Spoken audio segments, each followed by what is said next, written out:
Hello, welcome. Hi, all you beautiful peeps, and peepettes, and peepits, and peptides. How's it all going? Hey, I made some good progress on this mountain. Sanding it pretty smooth yesterday, and I feel like I'm going to get it to, basically I'm going to be filling the gaps that need to be filled, and refining a couple of the edges to make what is essentially a playset style of backdrop for my vinyl toy looking guy. So I thought I'd start by just putting the thing together to get a sense for where we're headed. And one of the things necessary to do that is plugging it in.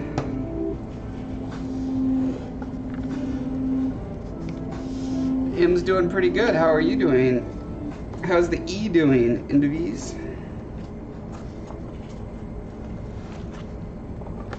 Let's be able to put that in there. Okay. Oh, I guess that's not quite hooked in enough. Or is it? Uh-oh. Nope, I don't have a loose wire. Or maybe it's a thing where I have to turn it on. That's it. Let's see. On. There we go. Okay.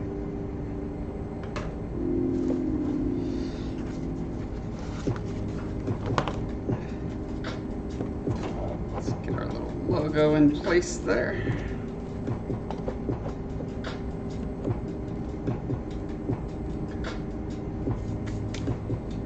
Beautiful. Isn't it? I think it's looking cool. I'm pretty excited about this coming together. I poetically say as it literally comes together. Okay. Oh, and then falls apart. You know how it goes. Once something comes together, then it's gotta fall apart. It's the Shiva. It is the rule of the universe. Creator, destroyer. They're all encompassing, all in one. And I can't get this to stick anymore. All right. I'm just gonna pretend that it's fine, and then when it falls over, I'll be okay with it. All right. And here's our Foreman figure. Almost complete. He just needs his eyeballs. Let me double check that he fits on his little foot peg. He's got a hole there in the bottom of his foot. Goes there. That goes there. Beautiful. So, that's where we're headed. I'm gonna try something to see if I can get the eyes on there. It's kind of uncanny without his eyes, but yeah, I think it's pretty darn cool. I wanted to try something for his eyes. In fact, because the thing that I tried previously was cutting off the edges of a paintbrush, this paintbrush in fact, and I like very narrowly carved off a thing, and I was like, I know there's an easier way to get what I'm going for here, but I don't know, for whatever reason it wasn't coming to me. It came to me recently, and we'll see, because I think that these eyes that I've made are a little too, they're too three-dimensional. So the eyes on the game model are actually three-dimensional, like they do stick out a bit. But I think these stick out a little too far, and if the lighting on them is a certain angle, it makes like these dark shadows come down from the eyes, which I don't know, it kind of messes up the general aesthetic. So I wanted to see if I could get the same size but thinner.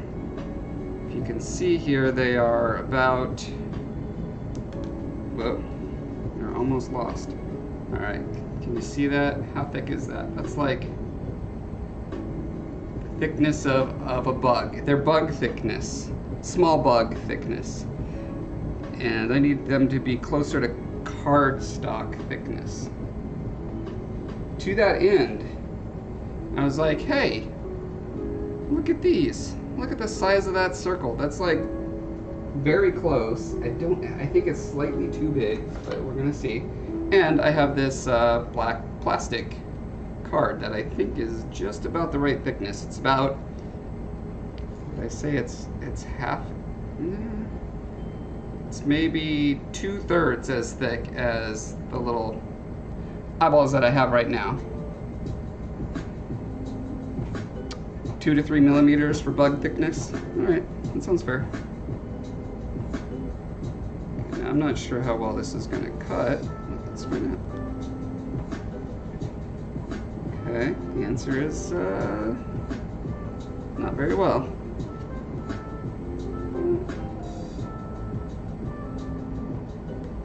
But has not very well ever stopped me before. Nay, 'tis not. So it should be in here. Whoa! Got a bunch of confetti now. That's exciting. Somewhere in there should be my eyeball. There we go. All right. Yeah. So that seems. Look at that. That is like almost identical. Wow. Wow. I am shocked at how well that worked out. So, put that on there. Yeah, that's like so perfect. And into these, you were here through all those streams where I was sitting there carefully sawing these little bits of brush off, and then I'd lose half of them, and then like this is the process. It's my process. Do something the terrible, long, torturous way first, and then realize later, oh, I could have just done X, you know.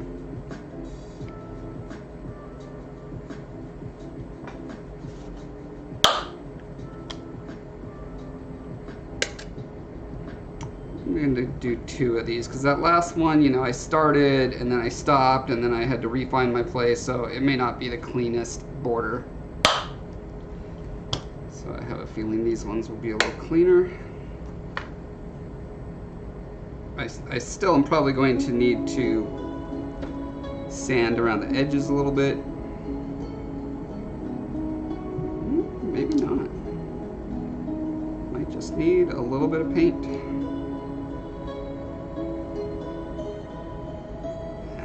I feel like it couldn't hurt to do just a hair bit of sanding, which is a little bit more than a bug, but a little bit less than a large bug.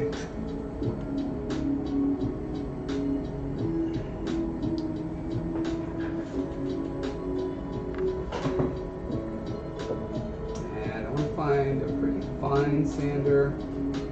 I've got these guys.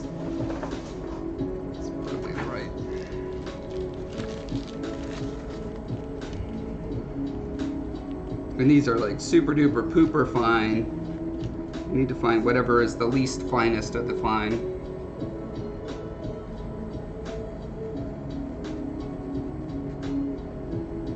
Oh, you know what? Actually, totally forgot. I need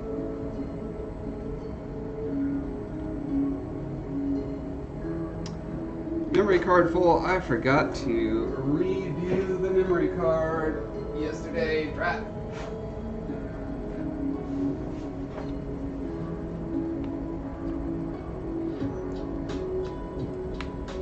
Try that again, shall we?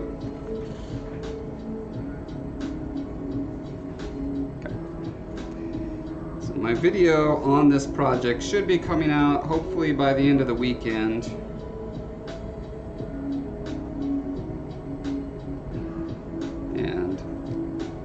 to show the final solution that I ended up with.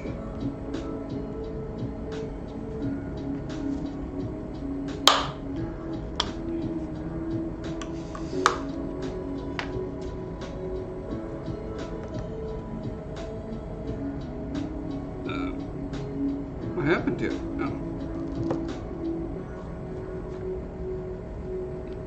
Just quick compare. Sorry, I know you guys have seen this all, but I need this for the video, so. Double shoot time. Okay. Now I can go back to sanding on this little guy.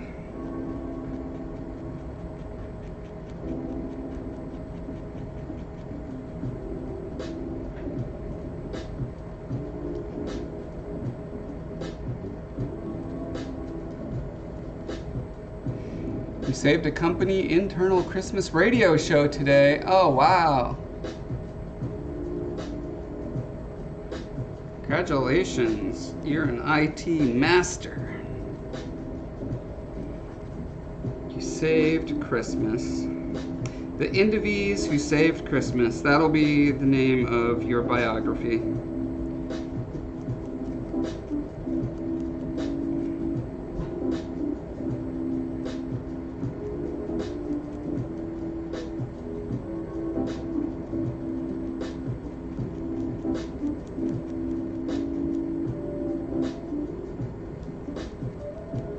Doing a really good job of just like subtly rounding the edges just enough that they'll pick up a nice healthy glint. I think that's the ideal, is it gets just like a nice little round or arc shaped highlight on the top to give that nice happy look.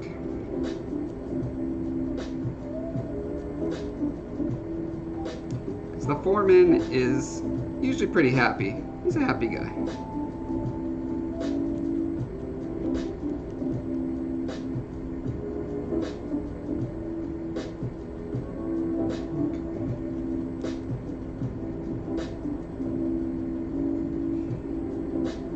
Trying to decide if I need to paint this. Yeah, there's a little bit of like, a white line.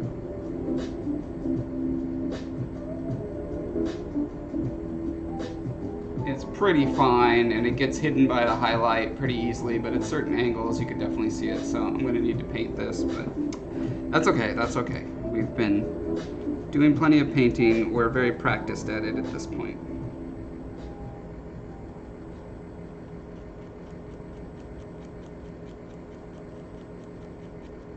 The only tricky part about it is keeping it in place, because I like to spray paint it, because that gives like super even coverage, no brush strokes, and I've got a nice like super glossy black. But these are so small and light that they want to blow away. So I guess what I could do is just kind of glue them down.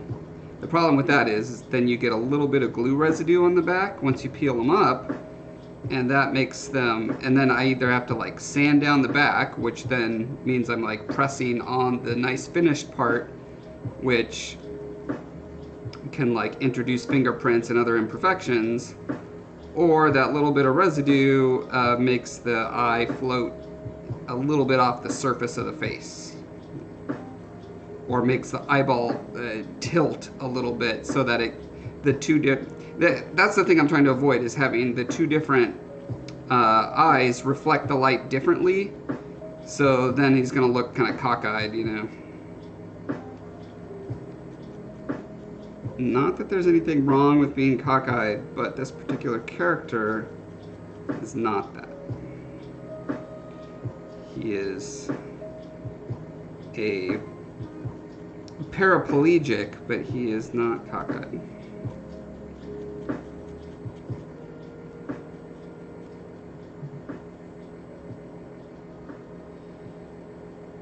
Double-sided tape. Ooh, look at you with the brilliant ideas that are completely obvious, and I have no idea why I thought of them.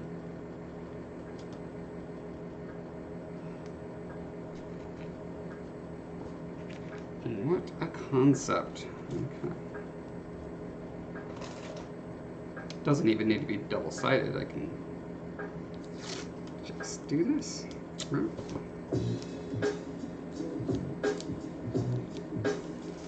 This is why I like streaming my art.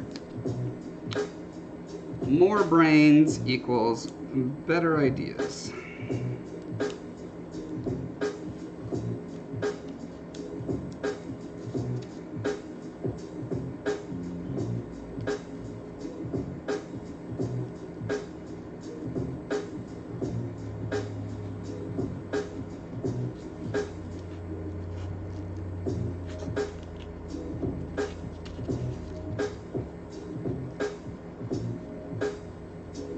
I can't believe how just coincidentally the paper punch ended up being exactly the right size that I needed. Okay, so with those pressed down, here, these away, go away. All right.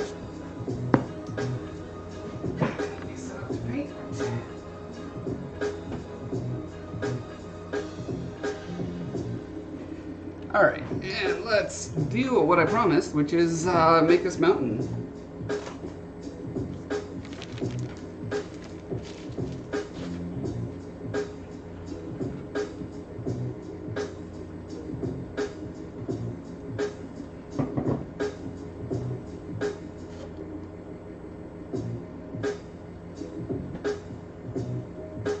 You are obviously brilliant, Quindy.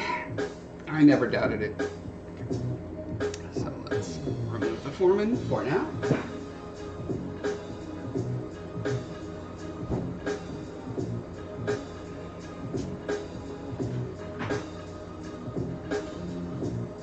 So yeah, here's the thing that I've learned from years of being stupid. I just put them up there on the 3D printer, and I'm like, they'll be fine up there. And then I thought to myself, oh wait, I always walk by here. I've never done this. I've never like bumped into it, but I fully expect now that he's up there, I absolutely will bump into it and knock him off. So I'm gonna move him way out of the way.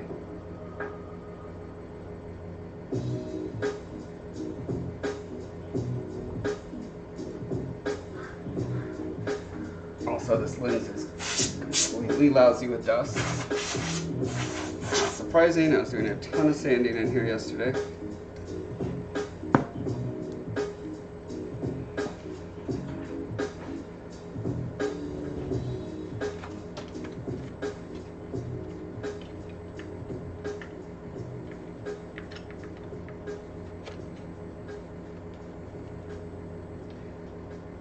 Tis the way of the universe, yes. Okay, so here's what I'm trying to kind of nail down. I am happy with the overall composition at this point, and now it's just dialing in the details. And so these little like divots that are going on here are not bad. But I think I brought this up on the last stream. They're definitely not bad. They're just, I don't control them, so I can't like add them where I want them. I can remove them by filling them, but I can't add. Which means that the kind of surfacing solution that I want is something I have full control over. So I think I'm just gonna fill them all and then figure out how I'm gonna do my little, you know, whatever those kind of effects are.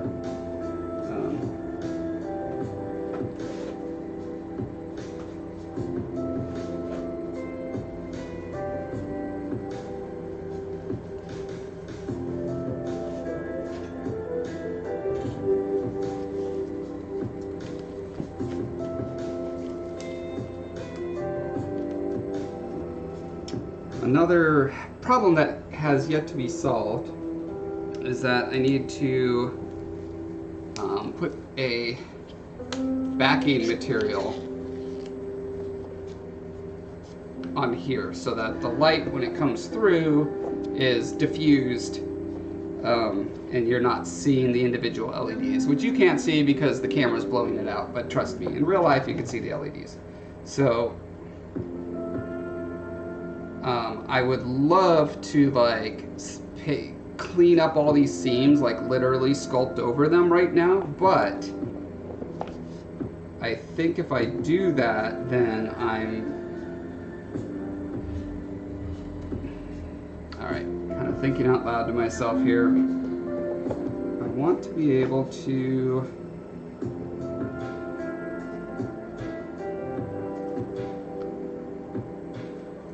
paint this, put the backing on, attach this permanently, and then do the sculpting over part. So I'm kind of working backwards to figure out, okay, what do I need to do to get to the point where I'm painting this before I apply it? And I think the answer to that is, oh man, one thing I just noticed is that the top of this L here, you can see that little back area there. This ended up raising up a little bit higher than I originally had it. On the base there, this used to slide behind this little section here, but it no longer does that. So now that goes up. So I'm gonna have to fix that. So I think the biggest thing standing in the way of me being ready to paint all these edges, I think I'm just doing like a shiny black, is that some of the edges are still kind of round and lumpy, inconsistent. Like if you look at the top of this H here, it's a little bit concave there and convex there. So that's the kind of thing that I want to fix. The side of this C, kind of hard to see with the light there, but there's like a weird little annoying lump there. You know, just that sort of thing needs to be cleaned up. So that's probably the next logical step to do. But I also really want to fill these in.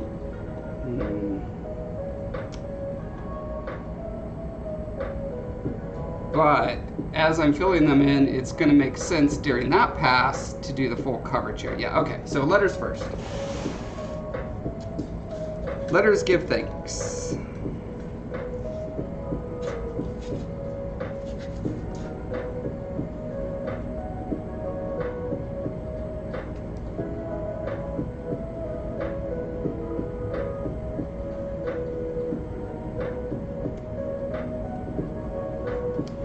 This is where a file that is that width would be really nice. And I've been finding my sanding supplies periodically over the past couple of months.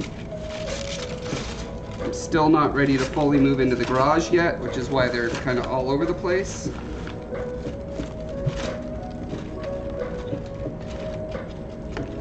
And I know my files are in one of these boxes, but I don't know which. In the meantime, these little sanding sticks could work pretty well, I think. Grab these two. Oh wait, what? Oh no, it's not. I got all excited. I saw this graphic. I was like, ooh, here's a set of files, all different sizes and shape. Nah, wah, wah.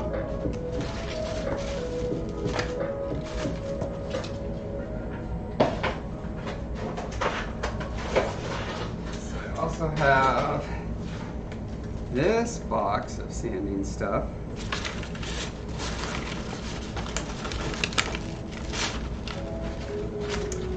It occurs to me I could cut one of these to the letter width size, but still, a metal file I feel is going to be the fastest and easiest.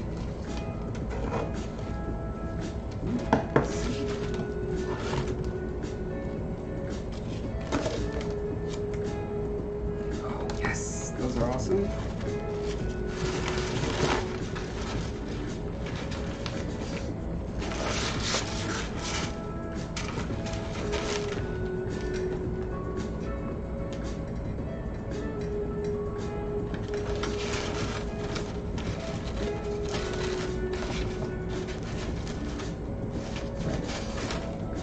Looks like my files are no.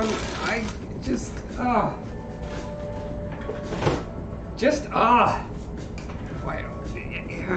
whatever. We're just gonna soldier on with what we got. It's fine.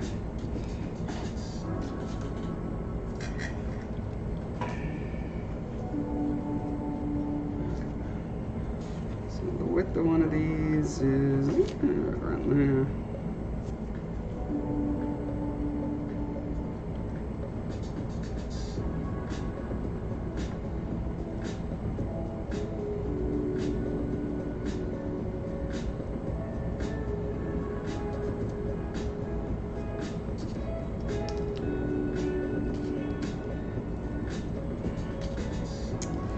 Unsurprisingly, these are not easy to cut.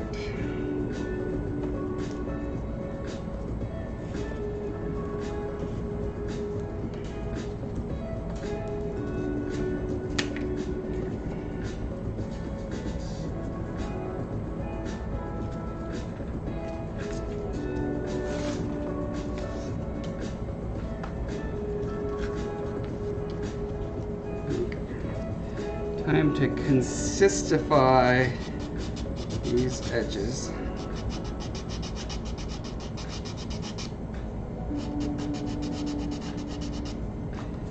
So places where there's a little bit of like a curve there, I need to sort of chop like so. If I had a metal file, it would kind of file both the edges, like both of these edges at the same time to give me that nice 90-degree angle, but alas. And see, I went too far, and so now there's a chip there. It's okay, I'm probably going to want to come in and do a little additive as well as subtractive stuff anyway.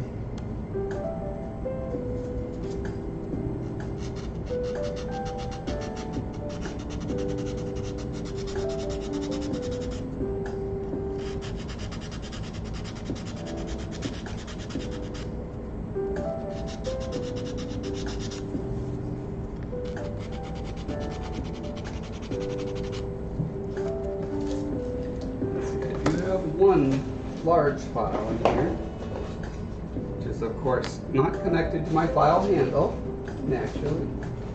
Why would it be? Oh, maybe this is the one I was thinking of.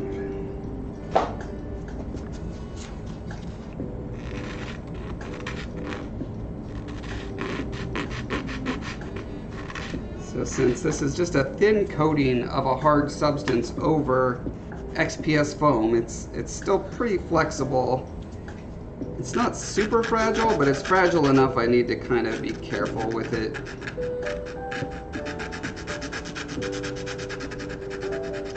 But yeah, this is what I mean, like if it could fit this way, then I could get both angles nicely that way.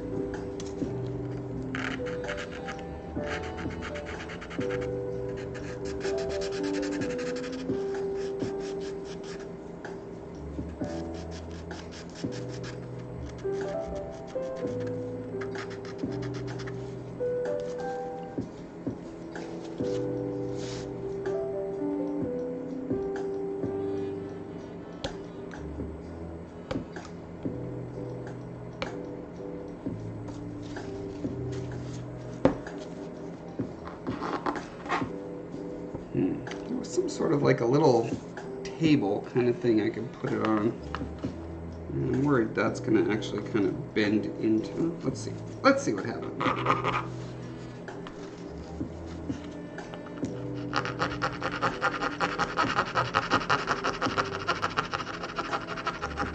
Sounds like a very excited little goblin.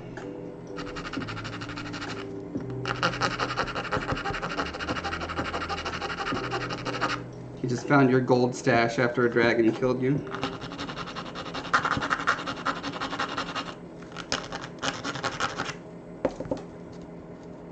It's not working as I had hoped.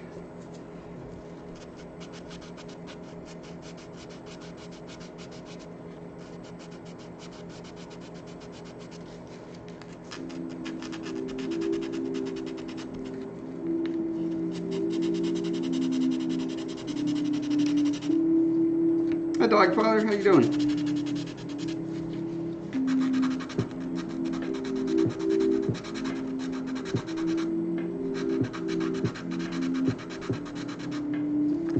This is where if I had a laser cutter, oh my god, this would have been so much nicer. I could have cut this out of, what is that stuff that's like wood but not really wood? Whatever that is. Then I'd have these nice clean edges, and then I could just like sculpt the rock onto the edges of it. That would have been so much easier. But there are only so many things I can afford to get in my shop. I just got a spool 3D printer on Black Friday for myself for Christmas, and that ate up pretty much all of my shop budget for the year.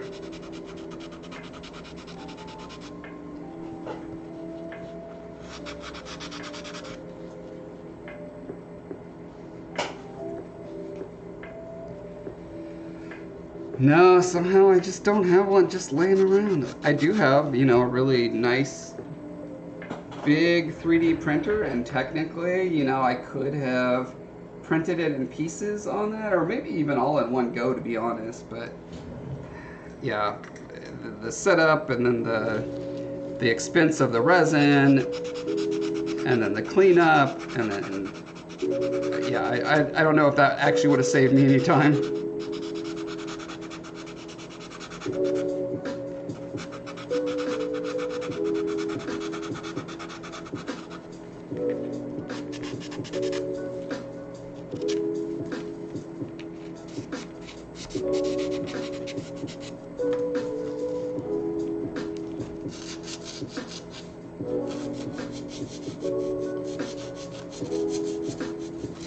I feel like this isn't actually doing anything.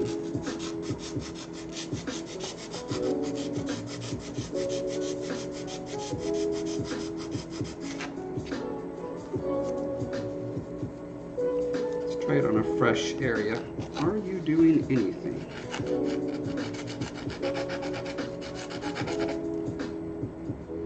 It's kind of.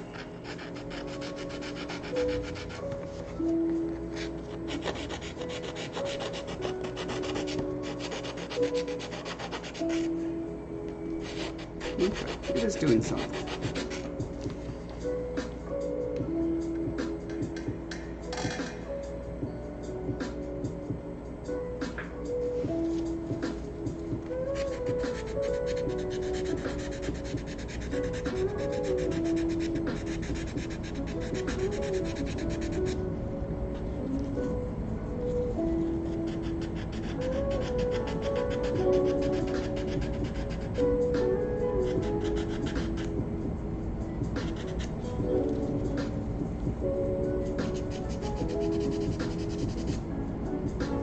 Yeah, it's funny, this nail file actually does a better job of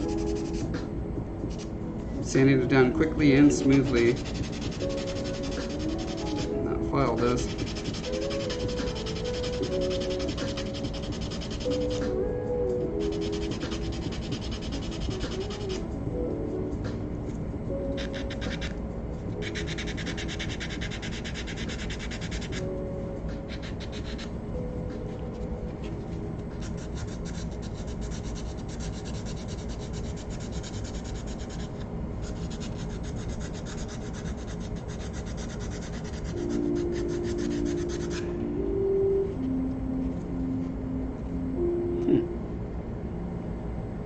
I thought the line thickness on this logo was fairly consistent, but it is not. I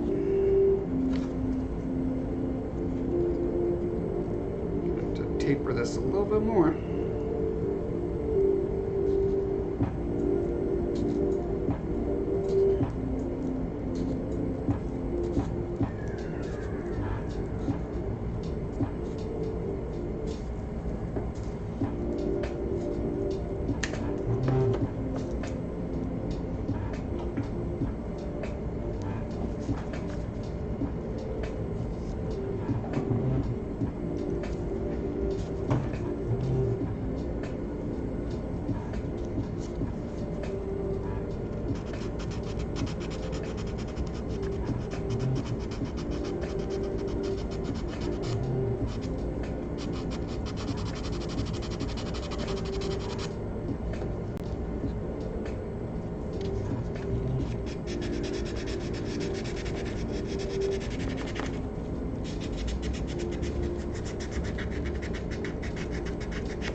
I'm doing that thing where I'm bouncing from area to area that almost all artists do, and it's so annoying, and we all hate that about ourselves. Makes it really easy to miss areas and be inconsistent. There's something about, like, you just notice a thing and you're like, oh, I gotta fix that thing right now, even though, like, I'm working my way down the alphabet, but nope, I see that thing now. Squirrel, gotta get it.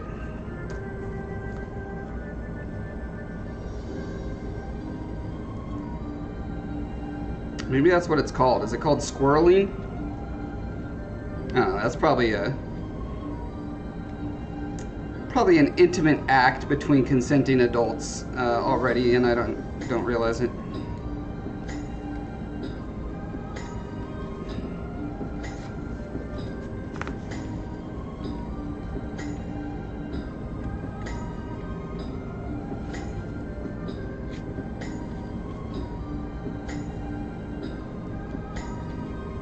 You like how hard I work to stay family friendly for no reason?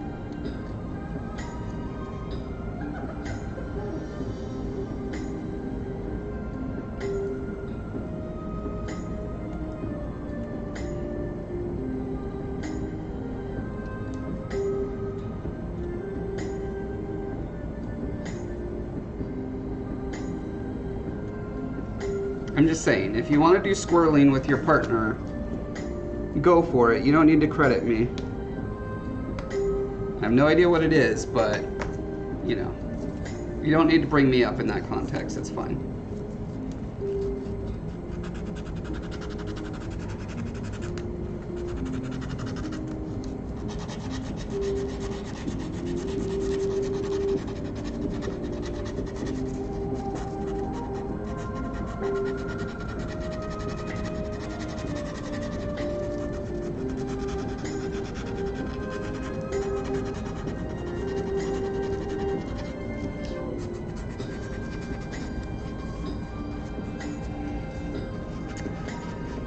That's true. I know several people with laser cutters, actually.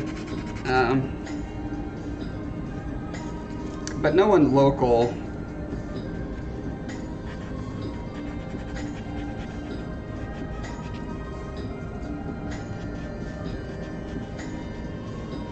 Nice thing about this kind of file is that, you know, it's just sandpaper on a semi-flexible stick. And so it works in any direction, and since it's slightly flexible, I can actually go around these curves with it really nicely.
This round edge was definitely the hardest part to get like really clean, so it's gonna require the most cleanup. I think the back edge here, like my tool wobbled a little bit, my wire cutting tool. See, here's the C that I cut out, and that, getting that weird like round on there made it so that I had to fill in the edges back here to keep it from, you know, when you see it from the front, you want it to look like a uniform thickness. And by you, I mean me, because I'm sure you don't care. But I wanted it to look like a uniform thickness, so I had to fill in the back, and it's still not super clean. So I think that's going to require some touch up there. Some additive touch up as opposed to subtractive.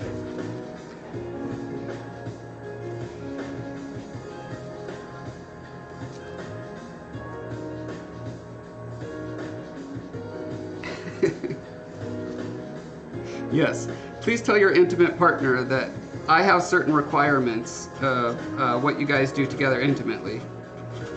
I think that's certainly my role.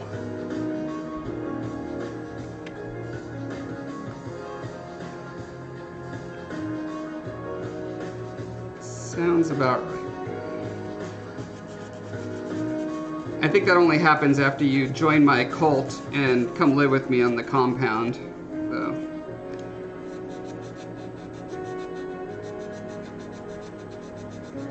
And I'm sorry, but I don't have room in my compound for anyone right now. Too many people in my compound already, and we're looking to add 2 more. Oh my God! Heather's parents are gonna move in with us sometime within the year, I think. We bought this house with that understanding, so I know it's coming. But man, that's gonna be rough. Heather's dad has Parkinson's, and it's getting pretty bad. Right now they live on the coast, the Oregon coast, which is beautiful, but when it comes to medical care, not top-notch place to be. So hopefully they come to live with us and they get better care. But yeah, it's gonna be quite a lifestyle adjustment for all of us.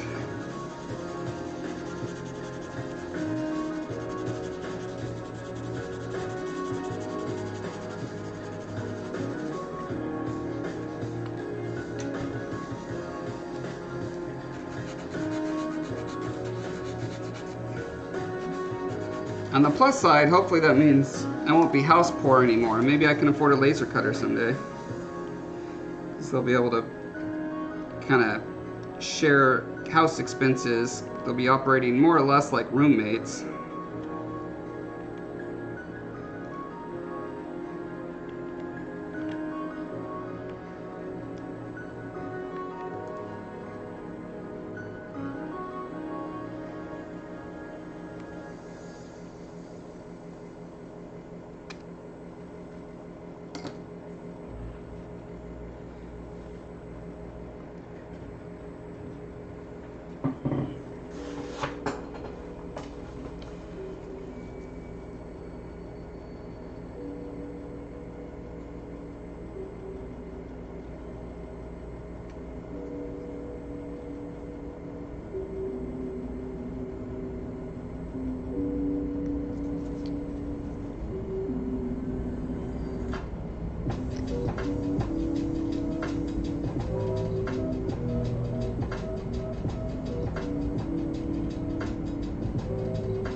Come on now.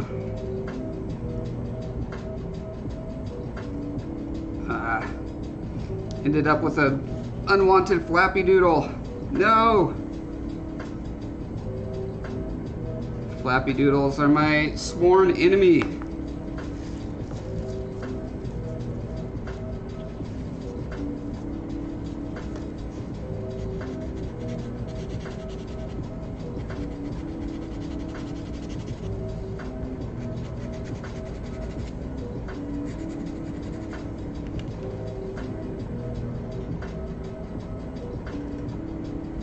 Well, I did flap the doodle off, but then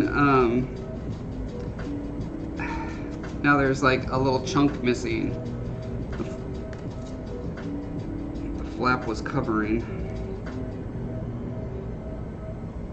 It's kind of like, you know, if you run into Tarzan or Conan the Barbarian, you don't want to remove the flappy doodle. That's just inappropriate. And I think this letter C stands for Conan, because I did not like what I see when I removed the flappy doodle.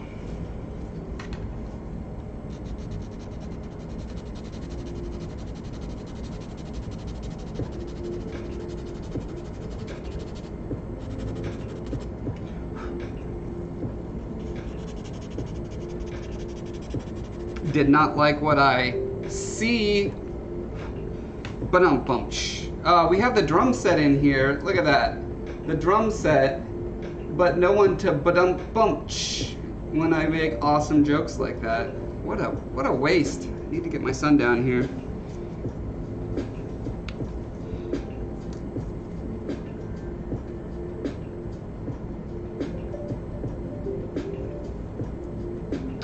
I think I may end up just kind of adding a thin layer to this section of the C all the way around, since I've got flappy doodles, I've got missing chunks. It's not a good scene. I knew the C would be challenging though, so I'm okay. I was prepared. My body was prepared.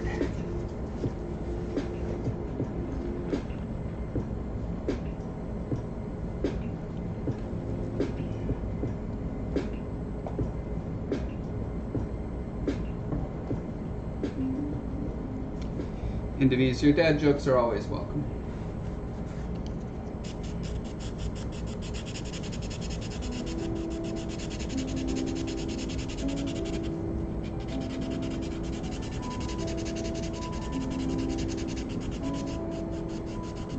Oh, you know what? I could use my full width sanders for these big wide ones.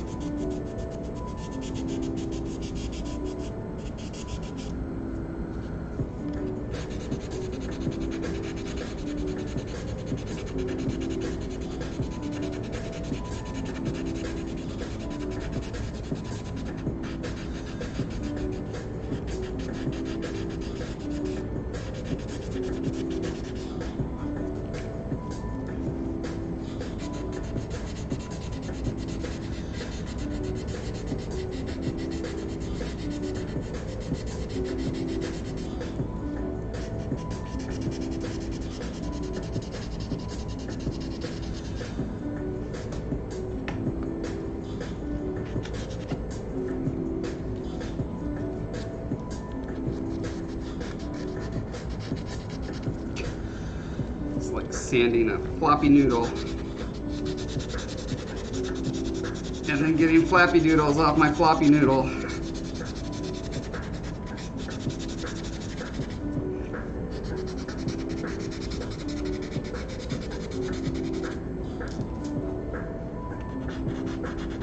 You guys let me know if I'm using too much lingo and confusing you about what's going on here. I know these technical phrases can be confusing.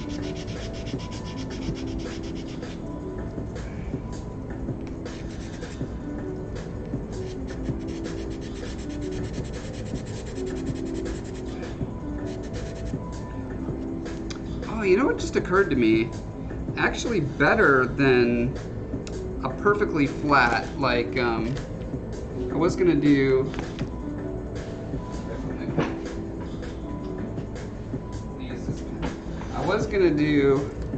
the sides of the letter like this. Alright, so the light is shining out like this, right? And so these are just perfectly like machine precise edges. But it occurred to me that the whole aesthetic that I'm going for with this mountain is this sort of smooth injection molded plastic, which means that they don't usually have like super hard corners. They have smoother ones. So doing more like this, beveled corners would serve two things. Three things, really, I feel like. It'll potentially catch interesting highlights along the rims of these. Like if the light's shining down, granted, light's going to be shooting straight out of these, so it won't necessarily pick up totally, but also having that bevel will make the, I think the fall off for the light shining through a little, what's the word I'm looking for? Fall offy. It'll make the fall off more fall offy, and it means that I don't have to go in around all of these edges and add clay in all the places where there's a little bit of a lip, because I can just make the whole thing lip.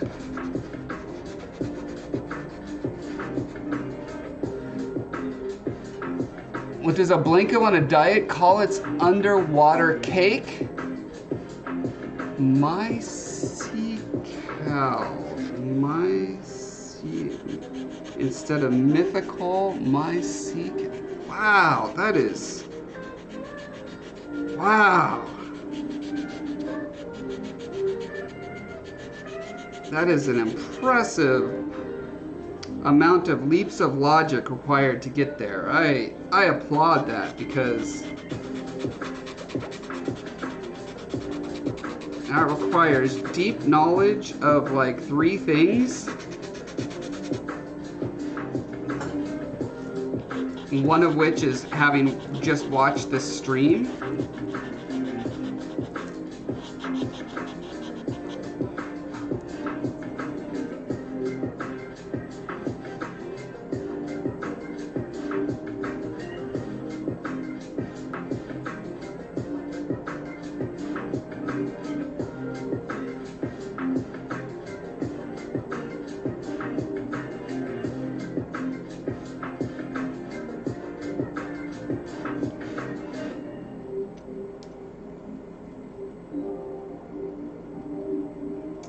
Is this blade just dull? Is that what's going on here?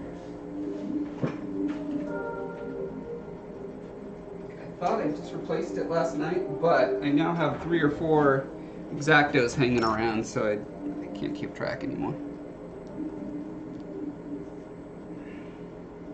Yeah, that was definitely a double wow there. I'm still a little flabbergasted. That one's gonna stick with me.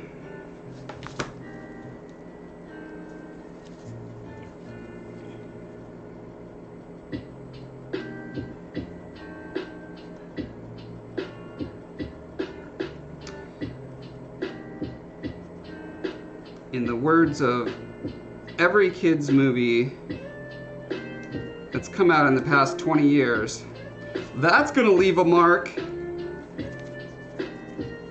Because it was set in some non-kids movie in the 80s or something, and it was pretty funny when you first heard it. And then every comedy writer after that was like, I'm gonna use that line in this exact situation every time.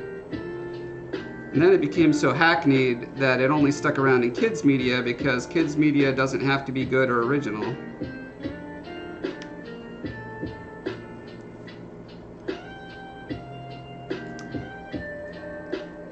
That, along with the cliche of getting hurt and then saying, I'm alright. I'm alright. It's got to be the certain, like, cadence. Oh man, I'm making this worse and worse.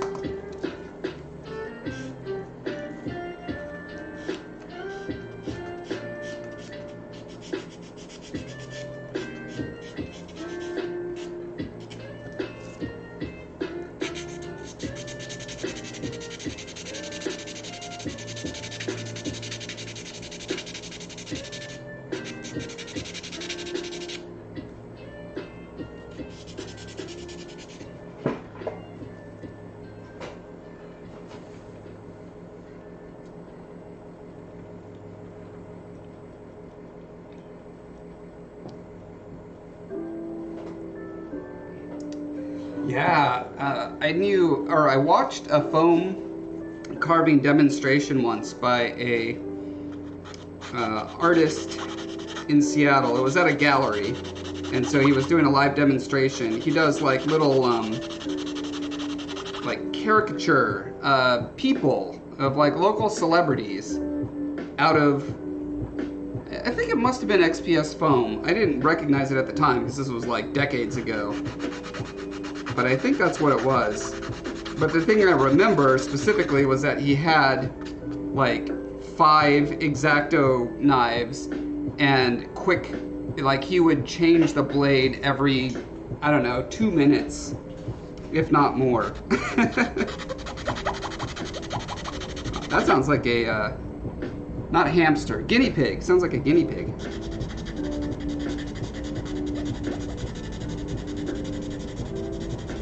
Anyone ever have guinea pigs? They're pretty cute.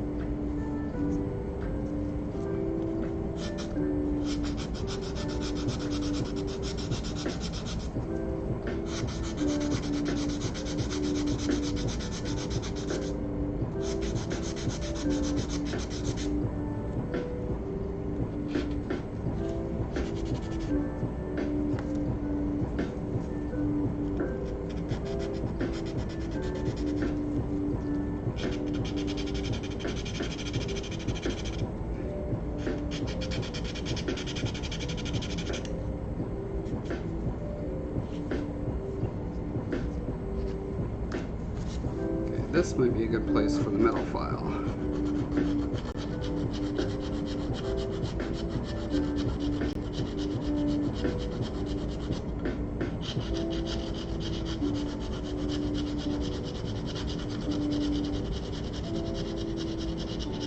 I call this style of filing the psycho style. Needs to be accompanied by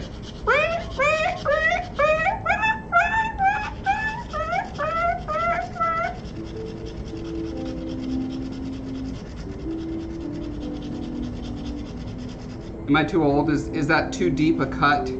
Ba-dum-bum-ch.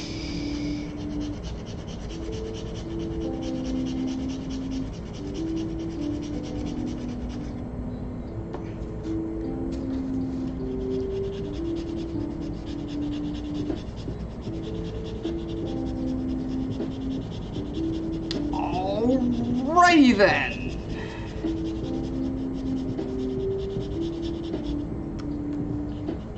Do you think Jim Carrey was the first one to do the I'm alright? He may have been. It may have been a Jim Carrey movie. They were pretty cutting edge in the mid-90s.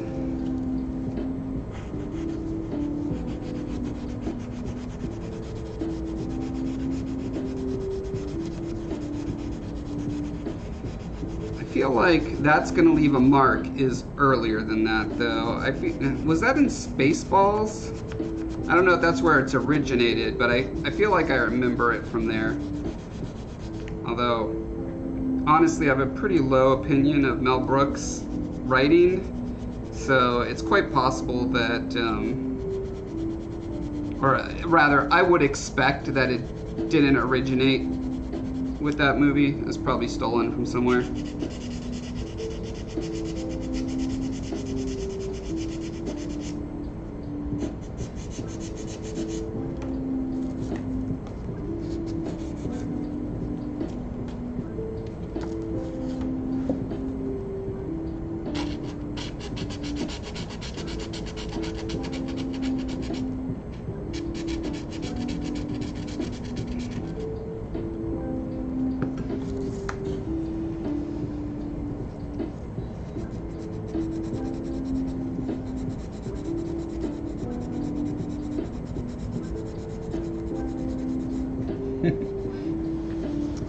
Sometimes it helps to stand on a dog's tail to get the sanding angle just right. No, I do not condone animal abuse. Take it back.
mixed feelings about Jim Carrey. I feel like he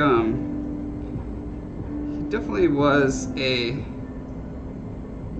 like in his time, in the like mid to late 90s, he was a unique voice for that time. But he's so much like Jerry Lewis, and I cannot stand Jerry Lewis comedy. Like, Jim Carrey brought something else to it. A lot of Jerry Lewis humor is kind of like requires that you just find someone making a funny face funny, which I don't think most people do anymore. But you know, back in the 50s, whenever Jerry Lewis was a big deal, that seemed to be all it took to make people break into uproarious laughters, to cross your eyes. And I'm like, when I watch that stuff, I'm just like, why? Why?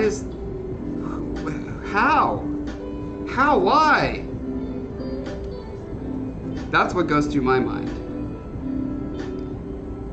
And Jim Carrey definitely brought a lot of that. Jerry Lewis also did a lot of like pratfalls and funny voices, you know, that most people would recognize the scientist from Simpsons as the latest incarnation of Jerry Lewis. That's what that performance is based on.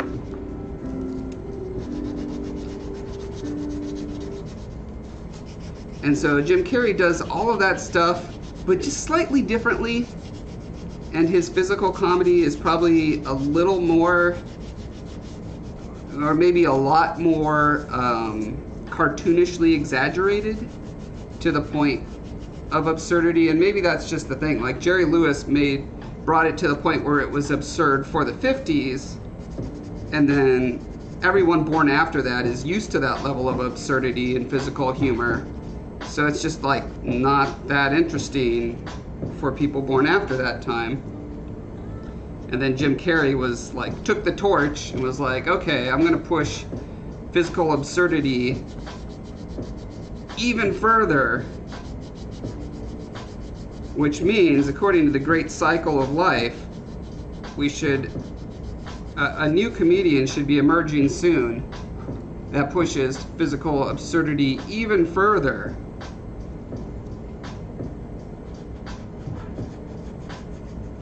Although, much like shock rock, I feel like there's sort of a limit that nature applies to these kinds of things. Like, there's only so much you can do that before you get arrested to shock people, especially these days. Or at least shock enough people to be actually shocking. I don't know. There's obviously a contingent in our culture who seems to be dedicated to being shocked.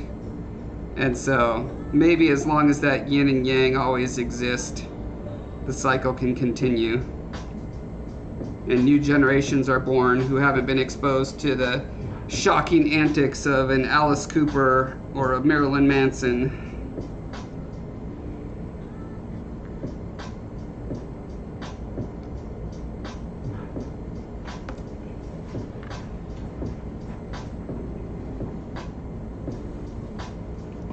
Mom was a dancer and singer in New York City, and he would just walk in the ensemble dressing room and gawk and ogle the women. Wow. Classy Jerry Lewis. Maybe he was just practicing for his routine, which is gawking and ogling. Yeah, isn't that something that Trump bragged about? It's like, I can just walk into the dressing rooms of the beauty pageant.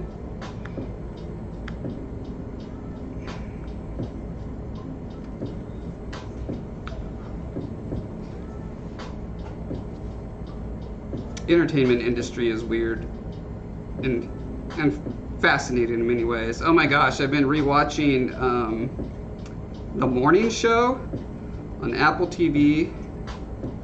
I know everyone is talking about, not Ascension, what is it called?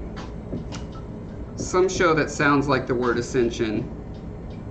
But I'm telling you, the drama for your mama, where it's at, and just like incredible acting and really fascinating sort of theme, I guess. The morning show starring Jennifer Aniston and can't remember, Michael from The Office, you know, the boss. What is his name? Anyway, God, that's a good show. I usually don't care for real world kind of shows, you know, if it's not fantasy or sci-fi or whatever, or a period piece, it takes a lot to pull me in. But man, that show does it. Brings the goods, y'all.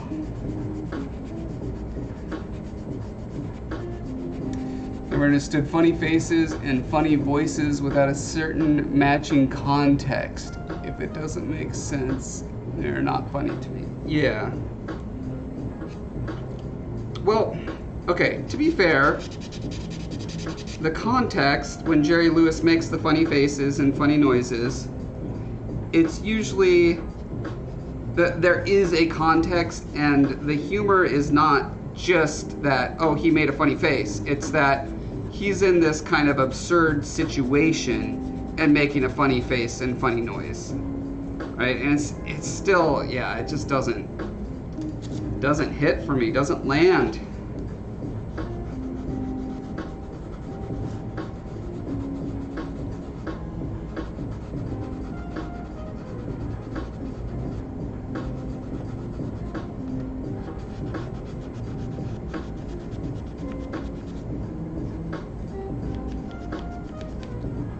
Okay, I think I'm at the point now where I can start filling stuff. Do you fill it?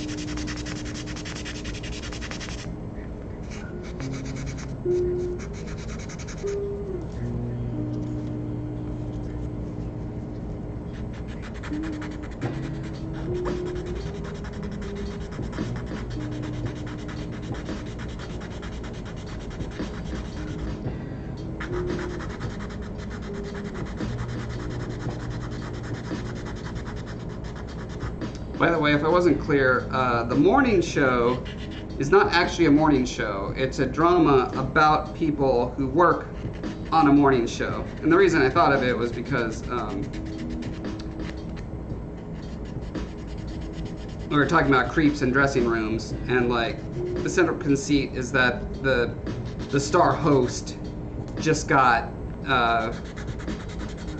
busted, you know, Me Too'd essentially for his shady ways, and then all the fallout and drama that happens around that.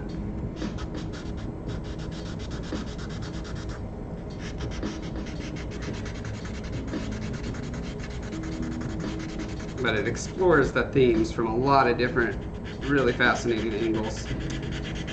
Highly recommend. It's on Apple TV, which I know not a lot of people have, but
All right, we're gonna use a little epoxy sculpt to fill these in.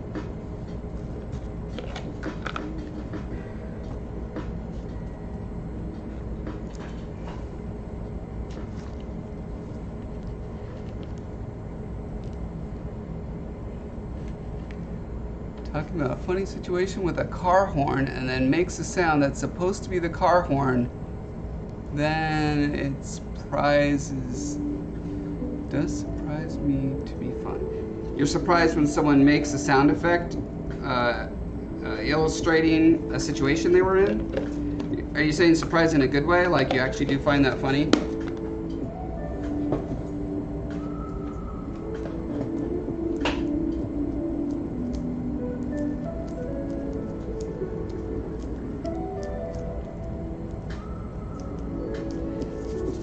Humor is an interesting thing because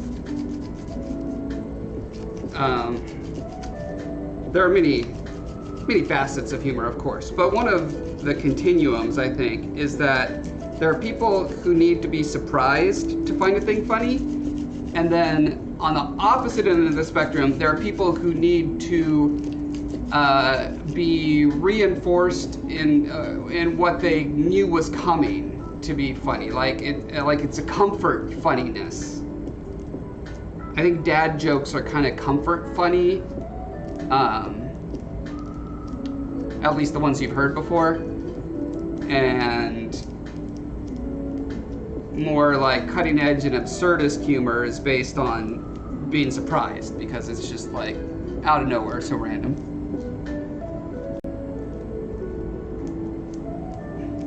So if I told you I honked the horn on my car and it went meep meep, you don't find that funny. And now there's literally no way for me to do the counter example because you'd be expecting it. The way no one expects the Spanish Inquisition.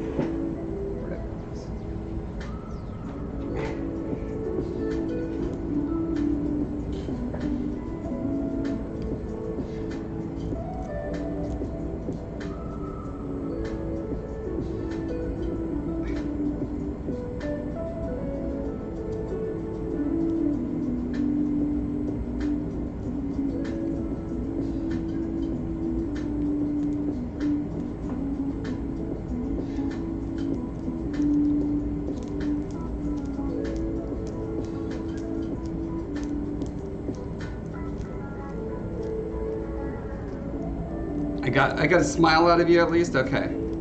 Not quite a belly laugh, but a smile. I'll take it. It was pretty low effort, so I didn't have high expectations.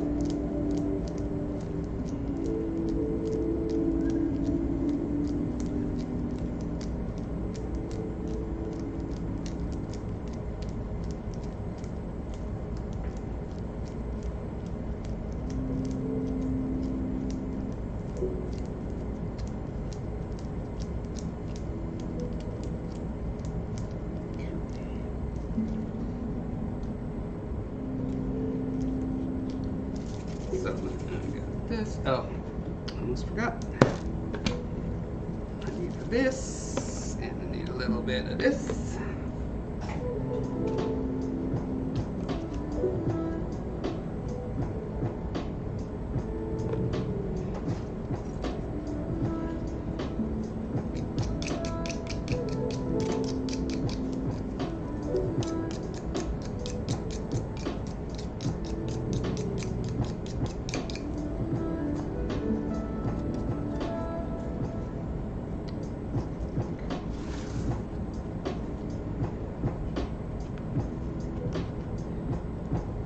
One thing I want to make sure that I've cleaned up real good is this little place where this edge intersects with the letter. I need that to be a nice, clean, well sculpted spot. I'm not worried about up here because that I can fill in with something cheaper and easier like Bondo. But for this stuff, I need to really control the exact edges of it, so that's why I'm using the epoxy sculpt here.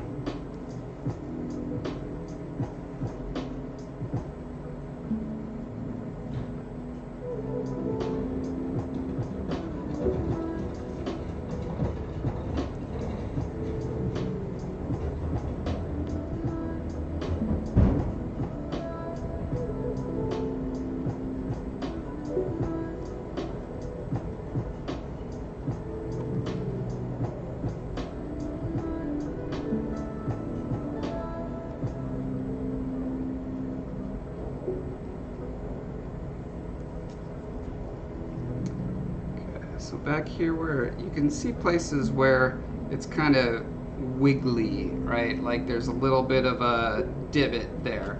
And that makes it so when you look at it from certain angles, it's going to make the line look wobbly.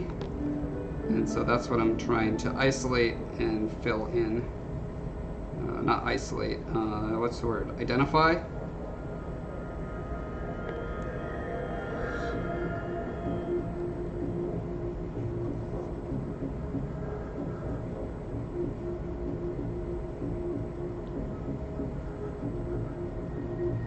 And I kind of want to get my 90-degree angle carved in here real well, and then not worry about this little lip, because that's really easy to come in and like sand down afterwards. It's a lot more time consuming to get the nice 90-degree angle there than it is to sand down the top.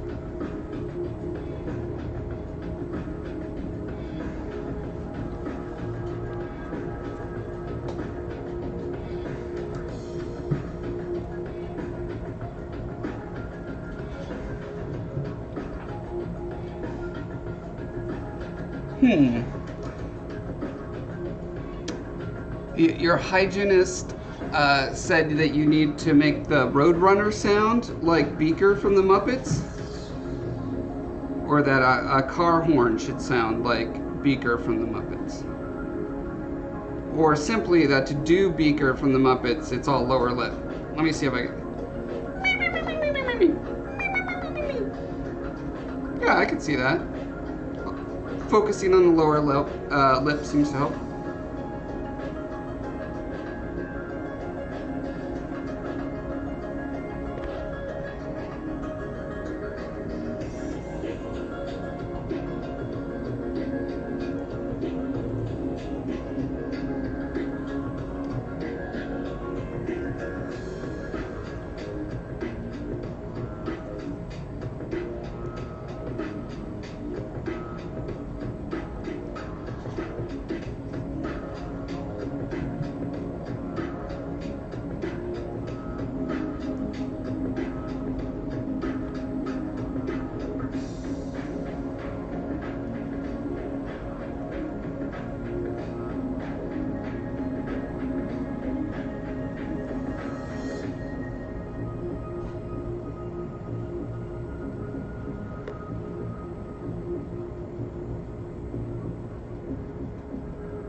Actually, speaking of Jerry Lewis and Jim Carrey, I forgot there's a bridge between the two, because he is also on the morning show on a couple episodes. Martin Short. Martin Short pretty much does Jerry Lewis impressions. That's a lot. Which I also find completely not funny.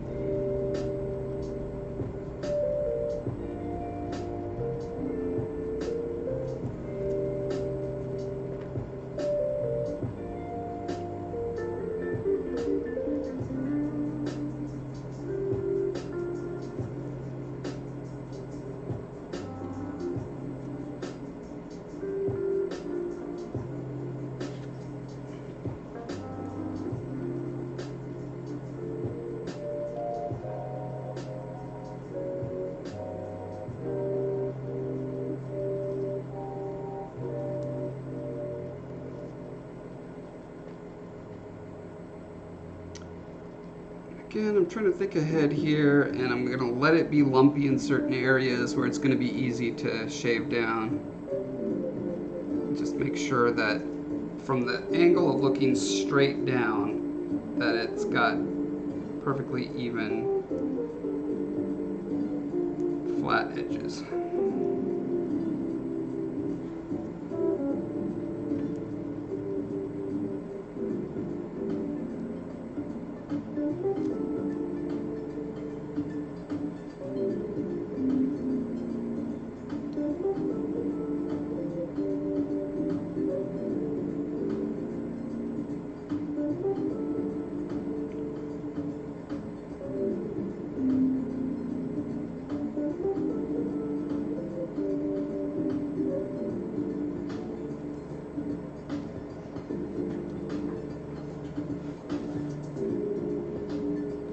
Hey, Cat Master War. Hey, welcome, welcome.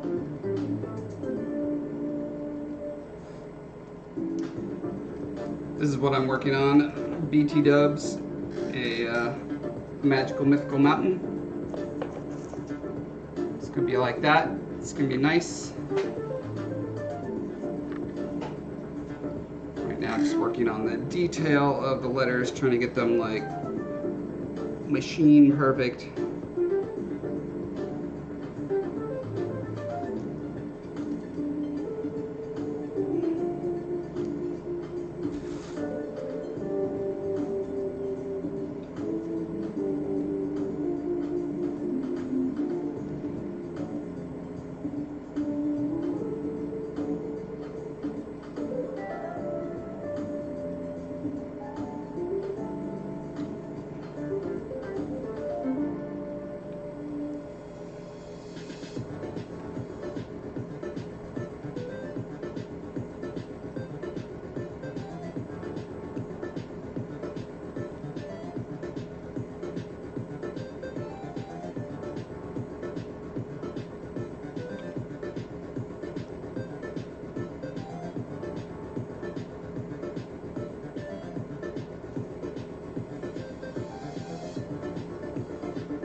Foreman, I'll show him here in a second. We're about to head out. Quindy, if you want to queue up our raid, I'll go ahead and grab the Foreman and let you see how he turned out.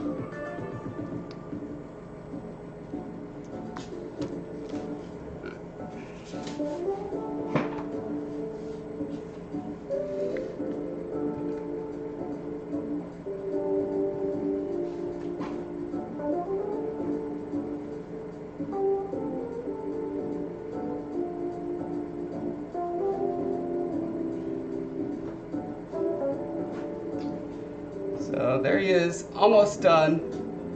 Still needs his black beady eyes to be put in place.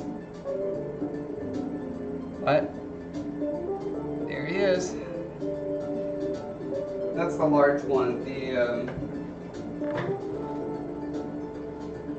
We got the medium unpainted one here.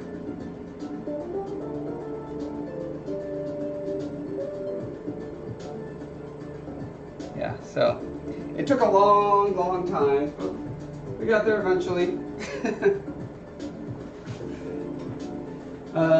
Also, for people who don't know, please check out my book series on Amazon. Scarred King, look it up. It's beautiful. It's got all sorts of illustrations that I made and maps and fun stuff. If you like fantasy adventure, you'll probably enjoy it. And I got Twitch and Discord and all that stuff. Look, it's up there. It's fine. And I shall sculpt this out. Have a good one, everyone.